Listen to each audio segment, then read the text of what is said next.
So dear friends, in the lecture second we discuss the other steps like the explore systematically and reflection on results and the process in concept generation or the product development.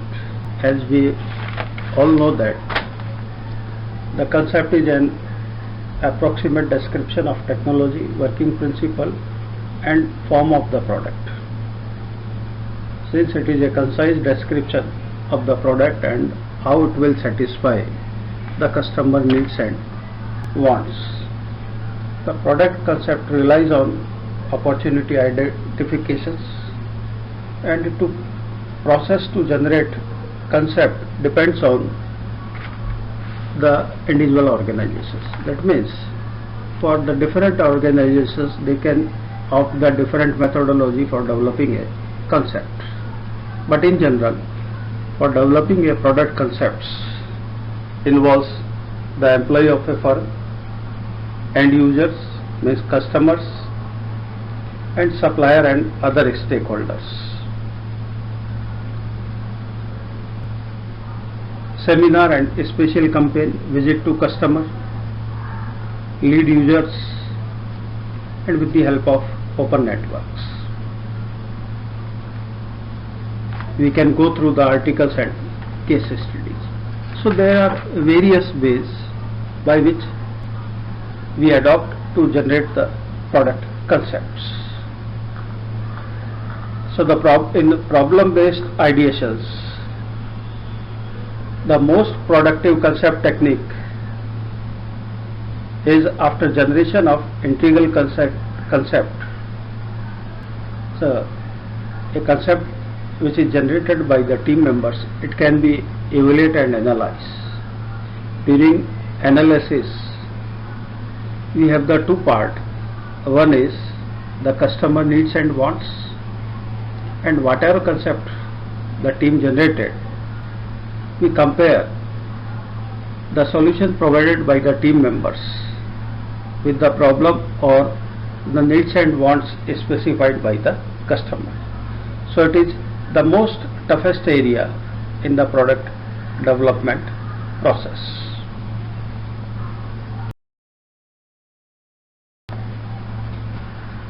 So the fourth step of concept development process is the explore systematically.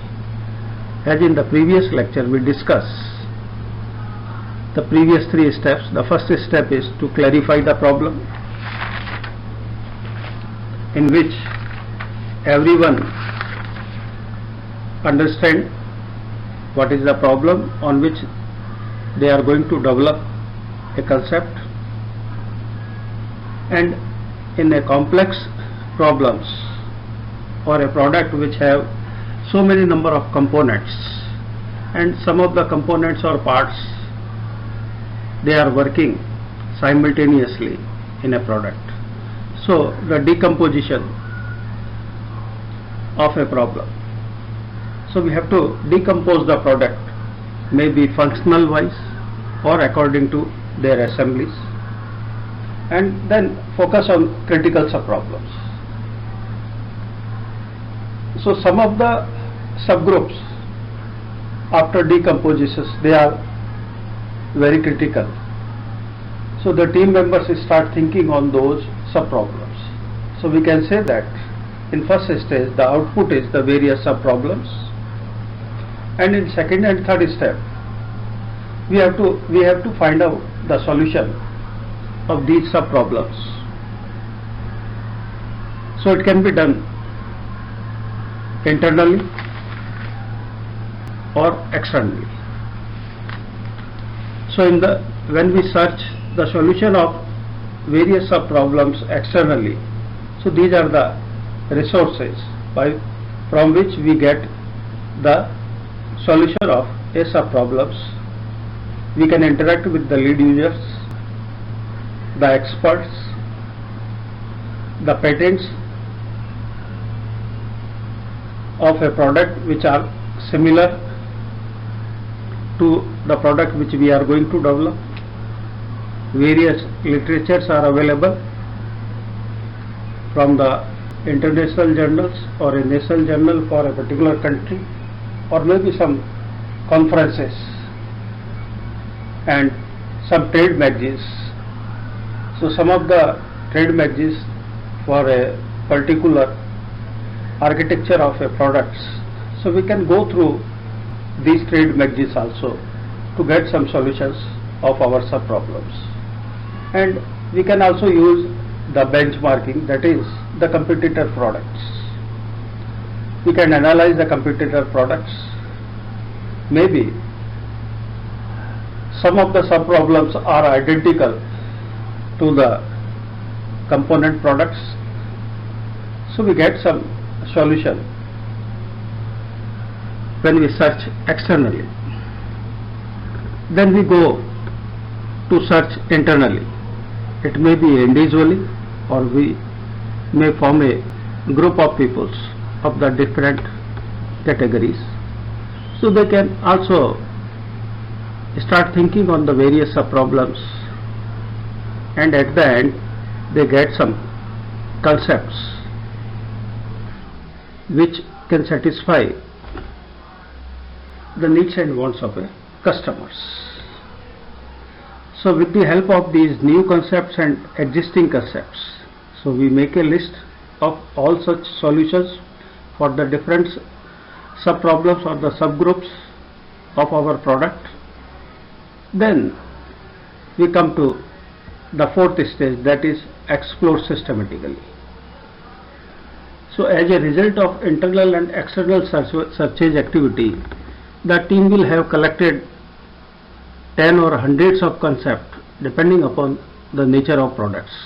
Or in other words, we can say we have so many number of solutions to the sub-problems.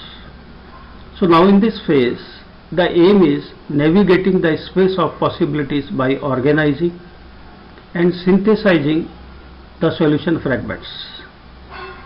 So here we have to make all the possible combination of the fragment associated with each sub-problems. Means so many members give the solution of a particular problems. So we have to analyze all such possible solutions, and if possible we have to combine some of the solutions for a particular sub-problems. So for example, a team has focus on say the 3 critical sub-problems and assume every sub-problem has the 15 fragments. That means the 15 solutions occurs for each and every problems. So the team would have 3375 combinations. So it is very tedious task. Even the most enthusiastic team can work on developing a product. So here there are 2 specific tools for managing this complexity, because it's a very time consuming and tedious, and it is difficult to analyze after such combinations. So to remove or eliminate this complexity for making a huge number of combinations, the team can use these 2 concepts. One is the classification tree and second is the concept combination tables. So the first one helps the team divides the possible solution into independent category. That means some of the functional components, they can perform their activities independently. They are not dependent with another subgroup. So such type of subsystem or subgroups can be analyzed by the classification trees, and some of the problems or subgroups, they depends on another functions. So such type of subgroups to analyze, we use the combination tables. It guides the team in selectively considering the combination of the fragments. The exploration step of concept generation are usually act more as a guide for further creative thinking than as the final step in the process. So with the help of these exploration steps, we have to concise the various fragments or the various solutions, and we are reaching at a concluding stage. So now recall the beginning of the process. The team choose a few sub-problems on which to focus attentions.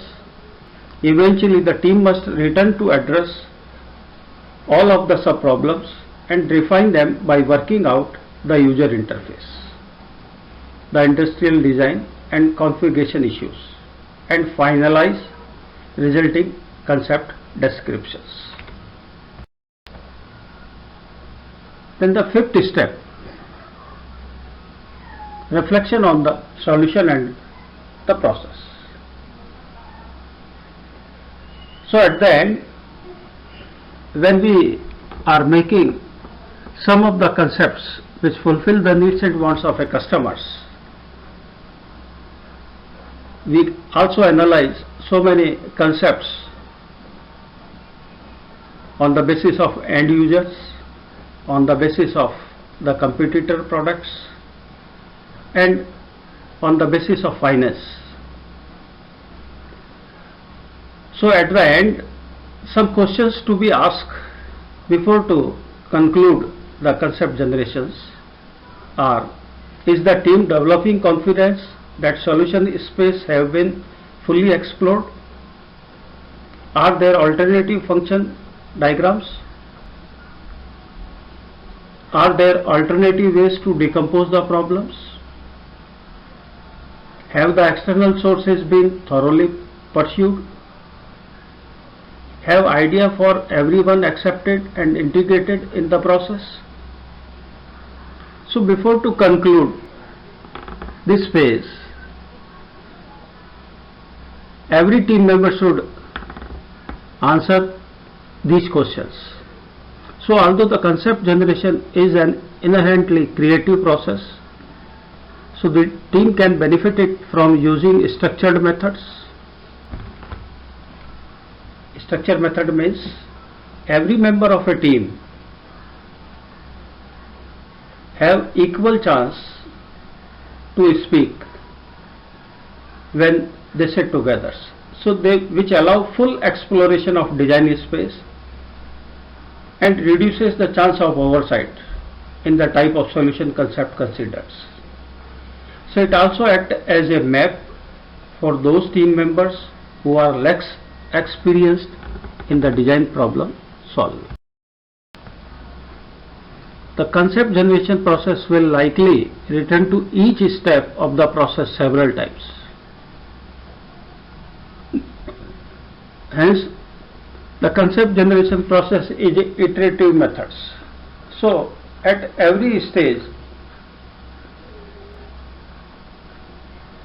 we have to return so many times till every member or the leader of a team satisfied the generated concepts.